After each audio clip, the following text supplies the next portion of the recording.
Hello दोस्तों, स्वागत करता हूं एक बार फिर से आप सभी का परीक्षा तक स्टडी के यूट्यूब चैनल पर। मैं हूं गौरव। एक बार फिर से आप सभी लोगों के लिए जो आपकी सीरीज चल रही थी एयरफोर्स बाई ग्रुप में, जो आपके प्रीवियस ईयर क्वेश्चन जो आपके आए हुए हैं, जिसकी जो सीरीज चल रही थी उसका है ये पार्ट नंबर 3। यानी कि इससे पहले इसके 2 पार्ट ऑलरेडी आ चुके हैं। अगर उन्हें भी आप देखना चाहते हैं तो इसी वीडियो के डिस्क्रिप्शन बॉक्स में उसका भी लिंक मिल जाएगा, जिसकी मदद से आप उनको भी देख सकते हैं। ठीक है, अगर आप लोग इस वीडियो की पीडीएफ पाना चाहते हैं तो मेरा जो टेलीग्राम चैनल है उसका भी लिंक आपको इसी वीडियो के डिस्क्रिप्शन बॉक्स में मिल जाएगा। उससे आप जब टेलीग्राम चैनल को ज्वाइन करेंगे तो आपको पीडीएफ भी प्रोवाइड कराया जाएगा। ठीक है, तो शुरू करते हैं।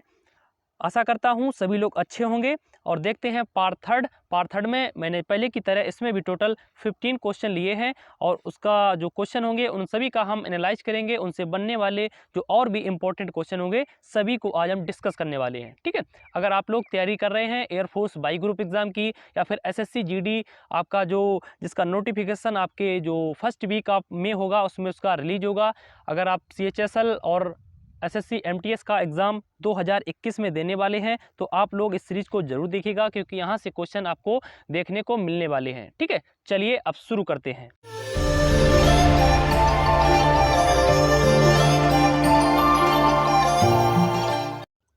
तो अब हम आ जाते हैं पहले क्वेश्चन की तरफ। तो पहले क्वेश्चन में आपसे पूछा जा रहा है, पवित्र पुस्तक त्रिपिटक किस भाषा में लिखी गई है। यानी कि त्रिपिटक जो आपकी बुक है वो किस भाषा में लिखी गई है, यानी किस लैंग्वेज में वो लिखी गई है।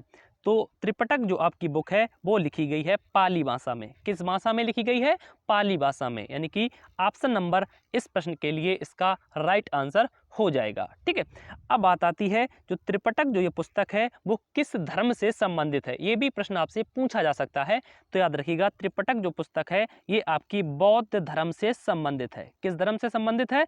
बौद्ध धर्म से संबंधित है। ठीक है, उसके बाद अब बात आती है बौद्ध धर्म की। तो जब बात आती है बौद्ध धर्म की तो बौद्ध धर्म के बारे में कुछ क्वेश्चन हम जान लेते हैं जो आपके प्राय एग्जाम में पूछे जाते हैं। तो बौद्ध धर्म की जो स्थापना की थी वो महात्मा बुद्ध के द्वारा की गई थी। ठीक है, महात्मा बुद्ध जिनका जो जन्म हुआ था वो आपका 563 ईसा पूर्व में लुम्बिनी नामक ग्राम में हुआ था, जो आज के आपका नेपाल क्षेत्र में पड़ता है। ठीक है, इनके पिता का नाम जो था वो था शुद्धोधन। क्या था? शुद्धोधन, जो कि साक्यगढ़ के राजा थे। ठीक है, अगर इनकी माता का नाम पूछ ले तो वो हो जाएगा माया देवी। क्या हो जाएगा? माया देवी। ठीक है, उसके बाद अगर पूछ ले इनके पुत्र का नाम क्या था तो इनके पुत्र का नाम हो जाएगा राहुल। क्या हो जाएगा? राहुल। ठीक है, अगर आपसे महात्मा बुद्ध का बचपन का नाम पूछ ले तो वो हो जाएगा सिद्धार्थ। क्या हो जाएगा? सिद्धार्थ। इनके पिता का नाम शुद्धोधन था, इनकी माता का नाम माया देवी था, इनके पुत्र का नाम राहुल था और इनके बचपन का नाम था सिद्धार्थ। ठीक है, गौतम बुद्ध के बचपन में ही इनकी माता की मृत्यु हो जाती है, तो इनका पालन पोषण जो करती हैं वो इनकी जो मौसी है प्रजापति गौतमी, ये इनका पालन पोषण करती हैं और यही इनकी पहली महिला शिष्य भी थी। ठीक है, अगर आपसे पूछा जाए गौतम बुद्ध की पहली महिला शिष्य कौन थी तो इन्हीं की जो मौसी जिन्होंने इनका पालन पोषण किया था प्रजापति गौतमी जिनका नाम था वही इनकी पहली महिला शिष्या भी थी। ठीक है, इनकी जो मृत्यु होती है वो होती है 483 ईसा पूर्व में। कब होती है? 483 ईसा पूर्व में, जो कि होती है कुशीनगर में। कहाँ पर होती है? कुशीनगर में। ठीक है, और इनकी जो मृत्यु होती है उनको कहा जाता है महापरिनिर्वाण दिवस। क्या कहा जाता है? महापरिनिर्वाण दिवस के रूप में मनाया जाता है महात्मा बुद्ध की मृत्यु को। ठीक है, जब इनका देहांत हुआ था। ठीक है, तो जितने भी हमने आपको पॉइंट बताए इन पॉइंटों को आप याद रख सकते हैं। ठीक है, चलिए, तो इस प्रश्न का जो आपका राइट ऑप्शन हो जाएगा वो हो जाएगा ऑप्शन नंबर ए, यानी पाली भाषा में त्रिपिटक पुस्तक को लिखा गया है। ठीक है, चलिए देखते हैं अगला प्रश्न। क्वेश्चन नंबर 2 कह रहा है, राज्यपाल को शपथ ग्रहण कौन करवाता है। यानी कि राज्यपाल जो है उसको शपथ दिलाने का कार्य कौन करते हैं। यानी कि जो राज्यों में जो एक राज्यपाल नियुक्त किए जाते हैं वो नियुक्त तो जो किए जाते हैं वो तो राष्ट्रपति के द्वारा नियुक्त किए जाते हैं। ये भी प्रश्न आपसे पूछ सकता है कि राज्यपाल को नियुक्त कौन करता है, तो राज्यपाल को राष्ट्रपति के द्वारा नियुक्त किया जाता है। बट इस क्वेश्चन में आपसे पूछा गया है इनको शपथ कौन दिलाता है, तो याद रखिएगा उसी राज्य के जो वहाँ पर न्यायालय होगा उच्च न्यायालय उसके जो मुख्य न्यायाधीश होंगे वो शपथ दिलाएंगे राज्यपाल को। ठीक है, कौन दिलाएगा? उच्च न्यायालय के मुख्य न्यायाधीश जो उस राज्य का उच्च न्यायालय होगा, राज्यपाल से संबंधित है। ठीक है, कौन सा आर्टिकल नंबर 153, ठीक है। उसके बाद पूछ सकता है कि जो आपका राज्यपाल जो यानी गवर्नर जो होता है वो उसका जो न्यूनतम उम्र जो होती है, यानी कि राज्यपाल के लिए जो बनने की जो एलिजिबिलिटी क्राइटेरिया होती है उसके लिए जो न्यूनतम उम्र है वो होती है 35 साल। कितनी होती है? 35 साल, ठीक है। और राज्यपाल के लिए एक और क्राइटेरिया होती है जो होती है वो उस राज्य का विधानसभा जो सदस्य होता है उसका चुने जाने वो योग्य होना चाहिए, ठीक है। चलिए, और एक क्वेश्चन आपसे और पूछा जा सकता है कि राज्यपाल किस अनुच्छेद के तहत अध्यादेश जारी करता है? तो याद रखिएगा 213 यानी कि 213 जो आपका अनुच्छेद है या आर्टिकल नंबर है उसके तहत वो अध्यादेश जारी करता है, ठीक है। और जो आपका 123 यानी जो 123 नंबर आर्टिकल है इसके तहत राष्ट्रपति अध्यादेश जारी करता है, ठीक है। 213 आर्टिकल नंबर से आपका राज्यपाल अध्यादेश जारी करता है और 123 आर्टिकल नंबर से आपका राष्ट्रपति अध्यादेश जारी करता है, ठीक है। तो इस क्वेश्चन का जो आपका राइट ऑप्शन हो जाएगा वो हो जाएगा ऑप्शन नंबर सी, यानी उच्च न्यायालय के जो मुख्य न्यायाधीश होते हैं वो राज्यपाल को शपथ दिलाने का कार्य करते हैं, ठीक है। चलिए देखते हैं अगला प्रश्न, क्वेश्चन नंबर 3। तो अगर आपको वीडियो का जो एक्सप्लेन है क्वेश्चन का जो उससे जो बनने वाले और भी इंपॉर्टेंट पॉइंट हैं वो आपको अच्छे लग रहे हैं तो प्लीज़ वीडियो को लाइक करिएगा और ज़्यादा से ज़्यादा इस वीडियो को शेयर करिएगा, ठीक है। और जो भी लोग एयरफोर्स के बाई ग्रुप एग्जाम देने वाले हैं जो आपके 18 से लेकर 24 तारीख तक है उस चलने वाले हैं, तो आप लोग इस सीरीज को बिना स्किप किए पूरा जरूर देखिएगा, ठीक है। तो बात करते हैं क्वेश्चन नंबर 3 की। कह रहा है कांग्रेस के प्रथम भारतीय महिला अध्यक्ष कौन थी? तो कांग्रेस की जब बात आती है तो याद रखिएगा कांग्रेस पार्टी की जो स्थापना हुई थी वो आपकी हुई थी 28 दिसंबर 1985 को। कब हुई थी? 28 दिसंबर 1985 को, ठीक है। आपसे पूछ रहा है इसकी जो प्रथम भारतीय महिला अध्यक्ष थी वो कौन थी? तो याद रखिएगा कांग्रेस की अगर पूछ ले कि प्रथम महिला अध्यक्ष कौन थी तो वो हो जाएंगी आपकी एनी बेसेंट। कौन हो जाएंगी? Annie Besant. बट इस क्वेश्चन में आपसे प्रथम भारतीय महिला पूछा गया है तो याद रखिएगा कांग्रेस की जो प्रथम भारतीय महिला अध्यक्ष थी वो आपकी थी सरोजनी नायडू। कौन थी? सरोजनी नायडू। एनी बेसेंट थी वो थी कांग्रेस पार्टी की प्रथम महिला अध्यक्ष, जो आपकी सरोजनी नायडू थी वो थी प्रथम भारतीय महिला अध्यक्ष, ठीक है। और सरोजनी नायडू ने ही 1925 में जो आपका कानपुर में कांग्रेस का अधिवेशन हुआ था उसकी अध्यक्षता की थी आपके सरोजनी नायडू ने, ठीक है। चलिए, तो इस क्वेश्चन का आपका जो राइट ऑप्शन हो जाएगा वो हो जाएगा ऑप्शन नंबर सी। चलिए देखते हैं अगला प्रश्न, क्वेश्चन नंबर 4। कह रहा है भारतीय चावल अनुसंधान संस्थान का मुख्यालय कहाँ है? तो भारतीय चावल अनुसंधान संस्थान का अगर मुख्यालय पूछे तो याद रखिएगा ये आपके उड़ीसा के कटक शहर में स्थित है। कहाँ पर स्थित है? उड़ीसा का जो एक कटक सिटी है वहां पर स्थित है आपका भारतीय चावल अनुसंधान, ठीक है। अगर आपसे पूछ ले विश्व का जो चावल अनुसंधान संस्थान है वो कहाँ पर है तो वो फिलीपींस में स्थित है। कहाँ पर स्थित है? फिलीपींस में, ठीक है। इस क्वेश्चन में आपसे भारत का पूछा गया था तो वो आपका हो जाएगा कटक में। कहाँ पर हो जाएगा? कटक में। अब बात करते हैं क्वेश्चन नंबर 5 की। कह रहा है फॉरवर्ड ब्लॉक की स्थापना कब हुई थी? तो फॉरवर्ड ब्लॉक की जब बात आती है तो याद रखिएगा इसकी स्थापना हुई थी आपके 22 जून 1939 को। अगर पूछ ले कि किसने थी तो सुभाष चंद्र बोस जी के द्वारा फॉरवर्ड ब्लॉक की स्थापना की गई थी, यानी कि ऑप्शन नंबर जो ए लिखा हुआ है वो इसका राइट ऑप्शन हो जाएगा, ठीक है। ऑप्शन नंबर बी देखें तो लिखा हुआ है 1943। तो 1943 में आज़ाद हिंद फौज का गठन किया गया था, वो किया गया था रास बिहारी बोस के द्वारा, बट इसका जो पुनर्गठन किया था वो किया था सुभाष चंद्र बोस ने, ठीक है। अगर आपसे पूछ ले आज़ाद हिंद जो सरकार थी उसकी स्थापना किसने की थी तो वो की थी आपके रास बिहारी बोस ने। अगर पूछ ले इसका पुनर्गठन किसने किया था तो सुभाष चंद्र बोस ने इसका पुनर्गठन किया था, ठीक है। और सुभाष चंद्र बोस ने ही आपके 1938 में जो आपका हरिपुरा में कांग्रेस का अधिवेशन हुआ था उसकी अध्यक्षता भी की थी आपके सुभाष चंद्र बोस जी ने, ठीक है। तो इस क्वेश्चन का जो आपका राइट ऑप्शन हो जाएगा वो हो जाएगा ऑप्शन नंबर ए। चलिए देख लेते हैं अगला प्रश्न, क्वेश्चन नंबर 6। कह रहा है चेचक के टीके की खोज किसने की थी? तो चेचक के टीके की अगर खोज पूछे तो इसकी खोज की गई थी आपके एडवर्ड जेनर के द्वारा। किसके द्वारा? एडवर्ड जेनर के द्वारा, जो कि इन्होंने की थी 1976 में। कब की थी? 1976 में। अगर पूछ ले एडवर्ड जेनर किस देश के वैज्ञानिक थे तो ये इंग्लैंड के वैज्ञानिक थे, ठीक है। उसके बाद देखें तो ऑप्शन नंबर ए में लिखा हुआ रॉबर्ट हुक। तो याद रखिएगा रॉबर्ट हुक ने ही दिया था हुक्स लॉ। कौन सा लॉ दिया था? Hooke's law. ठीक है, तो इस क्वेश्चन का जो आपका राइट ऑप्शन हो जाएगा वो हो जाएगा ऑप्शन नंबर बी, यानी एडवर्ड जेनर ने चेचक के टीके की खोज की थी। ठीक है, चलिए देखते हैं अगला प्रश्न। क्वेश्चन नंबर 7 कह रहा है भारत और श्रीलंका के मध्य जल संधि कहलाती है, यानी भारत और श्रीलंका के बीच में जो एक जल संधि है उसको क्या नाम दिया गया है या किस नाम से जाना जाता है? तो उसको जाना जाता है पाक जल संधि। किस नाम से जाना जाता है? पाक जल संधि। ठीक है, यानी कि ऑप्शन नंबर जो सी लिखा हुआ है वो इसका राइट ऑप्शन हो जाएगा। उसके बाद अगर अन्य ऑप्शन की बात करें तो ऑप्शन नंबर ए में लिखा हुआ है रेड क्लिफ। तो पूछ ले कि रेड क्लिफ जो रेखा है वो किस किस देश के बीच में है? तो रेड क्लिफ रेखा भारत और पाकिस्तान के बीच में स्थित है। ठीक है, ऑप्शन नंबर बी देखें तो लिखा हुआ है एलओसी। तो याद रखिएगा एलओसी जो लाइन है वो भी आपका भारत और पाकिस्तान के बीच में स्थित है। ठीक है, अगर यहीं पर पूछ लेता एलएसी तो याद रखिएगा जो लाइन ऑफ एक्चुअल कंट्रोल है ये आपकी भारत और चीन के मध्य में है। ठीक है, एलओसी आपका भारत और पाकिस्तान के बीच में है और एलएसी अगर पूछ ले तो ये भारत और चीन के बीच में स्थित है। ऑप्शन नंबर डी देखें तो लिखा हुआ मैकमोहन। तो ये भी आपका भारत और चीन के बीच में रेखा है। ठीक है, तो इस क्वेश्चन का जो आपका राइट ऑप्शन होगा वो होगा आपका पाक जल संधि या पाक जल डमरू मंडल। ठीक है, चलिए देखते हैं अगला प्रश्न। क्वेश्चन नंबर 8 कह रहा है भारत में नीली क्रांति लाने का श्रेय जाता है।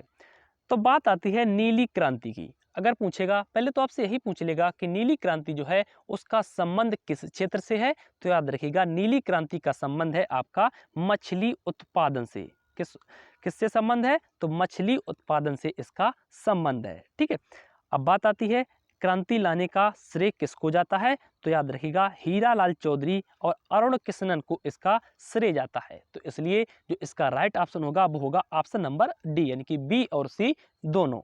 ऑप्शन नंबर ए लिखा हुआ वर्गीज कुरियन। तो वर्गीज कुरियन से याद रखिएगा वर्गीज कुरियन ही व्यक्ति थे जो भारत में श्वेत क्रांति के जनक माने जाते हैं। किस क्रांति के? श्वेत क्रांति के। श्वेत क्रांति जिसका संबंध है आपका दुग्ध उत्पादन से। ठीक है, चलिए देखते हैं अगला प्रश्न।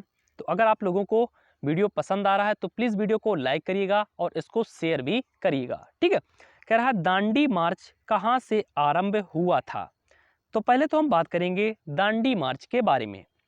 दांडी मार्च जो आपका शुरू हुआ था 12 मार्च 1930 को। कब स्टार्ट हुआ था? 12 मार्च 1930 को। अगर पूछ ले यह समाप्त कब हुआ था? तो यह समाप्त हुआ था 5 अप्रैल 1930 को। स्टार्ट हुआ था 12 मार्च 1930 को और समाप्त हुआ था 5 अप्रैल 1930 को। अब बात आती है कहाँ से कहाँ तक ये हुआ था? तो यह अहमदाबाद से लेकर दांडी तक पैदल यात्रा की गई थी जो कि टोटल 390 किलोमीटर की यात्रा की गई थी। अगर पूछ ले इसमें टोटल कितने सदस्यों ने भाग लिया था? तो टोटल 78 सदस्यों ने इसमें भाग लिया हुआ था। ठीक है, तो यही आपसे पूछा गया था दांडी मार्च कहाँ से आरंभ हुआ था? तो यह अहमदाबाद से शुरू हुआ था और दांडी तक इसकी यात्रा की गई थी। ठीक है, अगर ऑप्शन नंबर हम बी देखें तो लिखा हुआ है सूरत। तो सूरत से एक पॉइंट आप याद रख सकते हैं। सूरत में 1907 में जो आपका कांग्रेस का जो अधिवेशन हुआ था जिसकी जो अध्यक्षता की गई थी वो रास बिहारी बोस जी के द्वारा की गई थी। यहीं पर नरम दल और गर्म दल आपस में अलग हो गए थे। ठीक है, उसके बाद अगर ऑप्शन नंबर सी देखें तो लिखा हुआ बारदौली। तो बारदौली का जो आंदोलन हुआ था वो 1928 में हुआ था और यहीं पर ही बारदौली की जो महिलाएं थीं इन्होंने जो हमारे वल्लभ भाई पटेल जी थे इनको सरदार की उपाधि दी थी। ये प्रश्न आपसे पूछा जाता है कि सरदार की उपाधि वल्लभ भाई पटेल को कहाँ से मिली थी? तो याद रखिएगा बारदौली का जो आंदोलन चल रहा था वहाँ की जो महिलाएं थीं उन्होंने इनको उपाधि ये दी हुई थी। ठीक है, चलिए देखते हैं अगला प्रश्न। Question number 10। तो अभी तक जिन्होंने वीडियो को लाइक नहीं किया तो प्लीज़ वीडियो को लाइक जरूर करिएगा। ठीक है, कह रहा है प्रवासी भारतीय दिवस कब मनाया जाता है? तो पहले तो बात करते हैं प्रवासी भारतीय दिवस के बारे में। आखिर यह दिवस क्यों मनाया जाता है और कब मनाया जाता है? प्रवासी भारतीय दिवस इसलिए मनाया जाता है क्योंकि आपका 9 जनवरी 1915 को महात्मा गांधी जी दक्षिण अफ्रीका से वापस अपने भारत आए थे। उन्हीं की याद में 9 जनवरी को इसीलिए भारतीय प्रवासी दिवस मनाया जाता है। ठीक है, तो यानी कि जो ऑप्शन नंबर राइट हो जाएगा वो हो जाएगा 9 जनवरी। ठीक है, अगर अन्य ऑप्शन देखें तो ऑप्शन नंबर ए में लिखा हुआ है 10 जनवरी। तो 10 जनवरी से आप याद रखिएगा, 10 जनवरी को ही आपका मनाया जाता है विश्व हिंदी दिवस। कौन सा दिवस मनाया जाता है? विश्व हिंदी दिवस।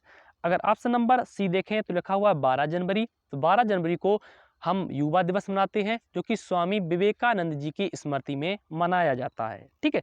ऑप्शन नंबर डी लिखें तो लिखा हुआ है फरवरी, यानी कि 1 फरवरी। तो 1 फरवरी को हम मनाते हैं तटरक्षक दिवस। कौन सा दिवस मनाया जाता है? तटरक्षक दिवस। ठीक है।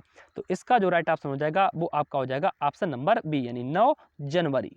चलिए देखते हैं अगला प्रश्न। क्वेश्चन नंबर 11 कह रहा है प्रथम धातु निर्मित नर्तकी की मूर्ति है, यानी कि जो आपकी प्रथम जो नृत्य करती हुई जो मूर्ति आपकी प्राप्त हुई थी, जो कि अगर ये भी प्रश्न आपसे पॉइंट पूछ सकता है कि जो नृत्य करती हुई आपकी मूर्ति प्राप्त हुई थी वो किस धातु की थी, तो याद रखिएगा वो कांस्य धातु की थी। ठीक है। और यह जो मूर्ति आपकी प्राप्त हुई थी वो मोहनजोदड़ो से प्राप्त हुई थी। कहाँ से? मोहनजोदड़ो से। ठीक है। तो अगर पूछेगा कि किस धातु की थी तो कांस्य करिएगा, अगर पूछे कहाँ से मिली थी तो ये मोहनजोदड़ो से प्राप्त हुई थी। ठीक है। चलिए देखते हैं अगला प्रश्न। क्वेश्चन नंबर 12 कह रहा है 2023 का हॉकी विश्व कप कहाँ आयोजित किया जाएगा। तो 2023 का जो हॉकी का विश्व कप होने वाला है यह भारत के उड़ीसा में होगा। कहाँ पर होगा? भारत के उड़ीसा में होगा, यानी कि ऑप्शन नंबर जो सी लिखा हुआ है वो इस प्रश्न का राइट ऑप्शन हो जाएगा। ठीक है। अगर पूछ ले हॉकी इंडिया के वर्तमान में अध्यक्ष कौन है, तो वो हो जाएंगे ज्ञानेंद्रो निगोनम। कौन हो जाएंगे? ज्ञानेंद्रो निगोनम। ठीक है। और हॉकी का जो सबसे बड़ा जो स्टेडियम बनाया जा रहा है वो आपके उड़ीसा में ही बनाया जा रहा है। ठीक है। तो इस प्रश्न का जो आपका राइट ऑप्शन हो जाएगा वो हो जाएगा आपका ऑप्शन नंबर सी। चलिए देखते हैं अगला प्रश्न। क्वेश्चन नंबर 13 कह रहा है निम्न में किसमें सर्वाधिक खिलाड़ियों की संख्या होती है। तो खिलाड़ियों की अगर बात करें तो हॉकी में टोटल 11 खिलाड़ियों की संख्या होती है, क्रिकेट में भी 11 होती है, कबड्डी में आपकी 7 होती है, बट जो आपका रग्बी फुटबॉल होता है इसमें जो नंबर ऑफ प्लेयर की संख्या होती है वो 15 होती है। तो इसलिए जो इसका राइट ऑप्शन हो जाएगा वो आपका हो जाएगा ऑप्शन नंबर बी। चलिए देखते हैं अगला प्रश्न। क्वेश्चन नंबर आपका कह रहा है 14। तो 14 क्वेश्चन में आपसे पूछा गया है, कह रहा है निम्न में मूल कर्तव्य किस अनुच्छेद में व्यापक है, यानी मूल कर्तव्य जो लिए गए हैं वो किस अनुच्छेद में व्यापक हैं। तो जो ये मूल कर्तव्य हैं ये जो अनुच्छेद में शामिल हैं वो 51 का में रखे गए हैं। किस में रखे गए हैं? 51 का में, यानी कि ऑप्शन नंबर बी इसका राइट ऑप्शन हो जाएगा। जब बात आती है मूल कर्तव्य के बारे में तो याद रखिएगा मूल कर्तव्य के लिए आपका 42वें जो संविधान संशोधन 1976 में हुआ था वो आपका मूल कर्तव्यों से ही संबंधित है। ठीक है। इसके लिए एक कमेटी भी फॉर्म की गई थी जिसको जाना जाता है सरदार स्वर्ण सिंह कमेटी। किस नाम से जाना जाता है? सरदार स्वर्ण सिंह कमेटी। अगर पूछ ले मूल कर्तव्य भारत ने किस देश से लिए हुए हैं, तो मूल कर्तव्य भारत ने रूस से लिए हुए हैं। किससे लिए हुए हैं? रूस से। ठीक है। अगर ऑप्शन नंबर ए देखें तो लिखा हुआ है 52, यानी आर्टिकल नंबर का 52 पूछ ले तो याद रखिएगा आर्टिकल नंबर जो 52 है वो भारत के राष्ट्रपति से संबंधित है। ठीक है। आर्टिकल नंबर सी में लिखा हुआ 36। तो आर्टिकल नंबर जो 36 है वो आपका भारत के जो नीति निर्देशक भारत ने जो तत्व आयरलैंड से लिए हुए हैं वो आपके आर्टिकल नंबर 36 में विद्यमान है। ऑप्शन नंबर डी देखें तो लिखा हुआ है आर्टिकल नंबर 368। तो आर्टिकल नंबर जो 368 है इसके तहत संविधान में हम संशोधन कर सकते हैं। ठीक है। अगर पूछ ले संविधान में संशोधन की जो प्रक्रिया है वो भारत ने किस देश से ली हुई है, तो याद रखिएगा दक्षिण अफ्रीका से भारत ने संविधान में संशोधन की प्रक्रिया ली हुई है, जो आपका आर्टिकल नंबर 368 में व्याप्त है। ठीक है। चलिए तो आज के अंतिम प्रश्न की बात कर लेते हैं। कह रहा है लेबनान की निम्न में राजधानी है। तो लेबनान की अगर राजधानी पूछ ले तो वो हो जाएगी बेरूत। कौन सी हो जाएगी? बेरूत। अगर लेबनान की आपसे मुद्रा यानी करेंसी पूछ ले तो वो आपकी हो जाएगी पाउंड। क्या हो जाएगी? पाउंड। ठीक है। तो इस प्रश्न का जो आपका राइट ऑप्शन हो जाएगा वो हो जाएगा ऑप्शन नंबर डी। तो आज के जो हमने 15 क्वेश्चन टोटल लिए थे वो आज हमने कंप्लीट किए।